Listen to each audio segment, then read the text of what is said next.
Trustee and CEO doctor Mohini Jhanwar ji यहाँ पर उपस्थित इस कार्यक्रम में मुख्य भूमिका निभा रही centre for women studies and development की कोऑर्डिनेटर प्रोफेसर निधि शर्मा जी,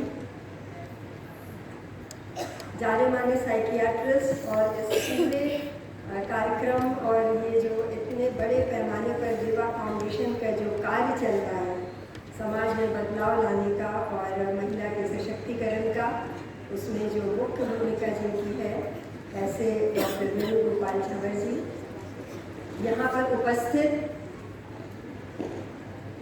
इतनी सारी जो प्रबुद्ध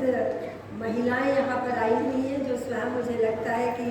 सशक्त महिला की प्रतीक हैं, जो मुझे यहाँ पर दिखाई दे रही हैं, और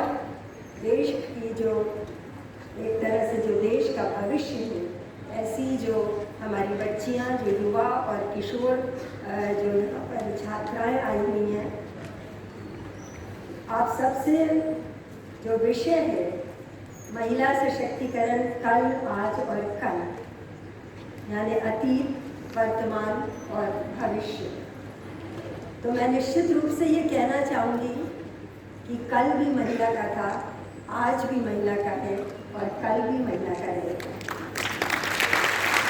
हर वर्ष में एक दिन ये जो है इंटरनेशनल वुमेन्स डे मनाते हैं। निश्चित रूप से पूरी दुनिया में महिला को रिकॉग्निशन दिया गया है इसके माध्यम से, लेकिन मैं ऐसा मानती हूँ और शायद आप भी ऐसा मानती होंगी कि वर्ष के 365 दिन महिला के हैं। बिना महिला के न तो घर चल सकता है, न परिवार चल सकता है, न समाज चल सकता है। इतने सारे संबंधों में वो जीती भी है, वो मरती भी है, वो संघर्ष भी करती है, लेकिन ये समाज और परिवार और देश अगर खड़ा है तो वो महिला के कारण ही खड़ा है। ये विश्व अगर खड़ा है तो महिला के कारण ही खड़ा है।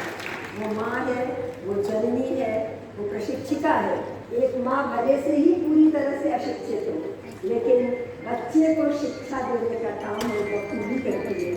और इसलिए महिला के बिना तो जीवन का अस्तित्व ही नहीं है। बस सिर्फ यही है कि कभी कभी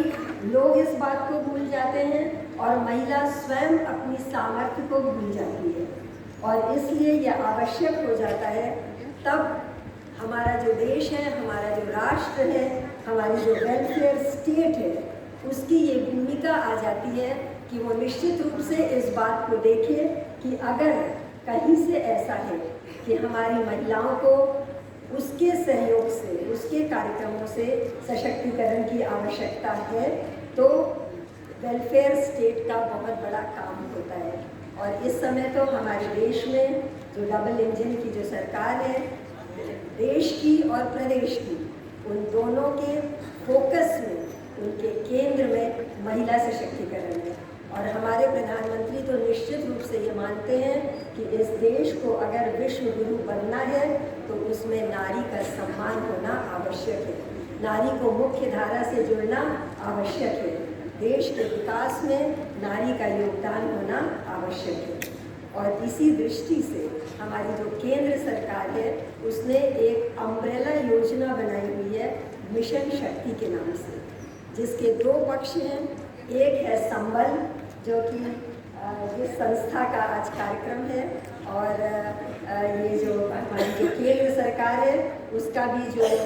ministry of women and child development है, उसका जो महिला सशक्तिकरण का कार्यक्रम है, उसके दो पक्ष हैं। एक है संबल और दूसरा है सामर्थ्य। संबल यानी सबसे पहले महिला को वो स्थितियाँ प्रदान करना जिसमें कि वो सुरक्षित इस धरा पर जन्म ले सके, और जिसके लिए बेटी बचाओ बेटी पढ़ाओ ये जो इनिशिएटिव है, ये केंद्र सरकार का इनिशिएटिव है, हमारे प्रधानमंत्री का ड्रीम इनिशिएटिव है, जिसे 6 वर्षों तक मैंने पूर्वांचल में और उत्तर प्रदेश में जिसकी अध्यक्षता की है। और इसका जो मुख्य उद्देश्य है वो यही है कि जो समाज है उसका माइंडसेट बदले। इतने वर्षों तक जो कार्य किया है हम लोगों ने, वो इसके लिए ही किया है कि जो समाज है उसका माइंडसेट बदले, बेटियों का सम्मान हो, बेटियों के जन्म पर लोग प्रसन्न हो, ऐसा हमारे प्रधानमंत्री चाहते हैं कि जब बेटियां उनका जन्म हो तो उस पर भी उसी तरह से खुशी मनाई जाए, उसी तरह से ढोलक बजे जैसे बेटे के जन्म पर होती है। तो उससे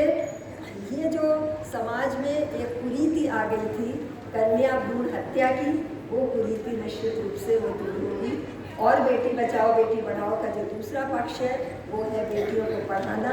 यानी सबसे बड़ी बात क्या है कि जो ड्रॉप आउट्स हैं, अक्सर समाज में ऐसा होता है कि जब बेटे और बेटी जो वर्किंग क्लास होता है उसके साथ ऐसा होता है कि दोनों अगर स्कूल जा रहे होते हैं और घर में काम की ज़रूरत होती है तो बेटी का स्कूल जाना बंद करा दिया जाता है। तो ये जो इनिशिएटिव है इसका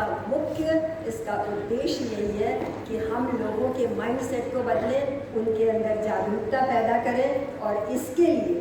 इस इनिशिएटिव को आगे बढ़ाने के लिए, इसको सफल करने के लिए आप सबके योगदान की बहुत बहुत आवश्यकता है, सबके बीच में जागरूकता पैदा करने की।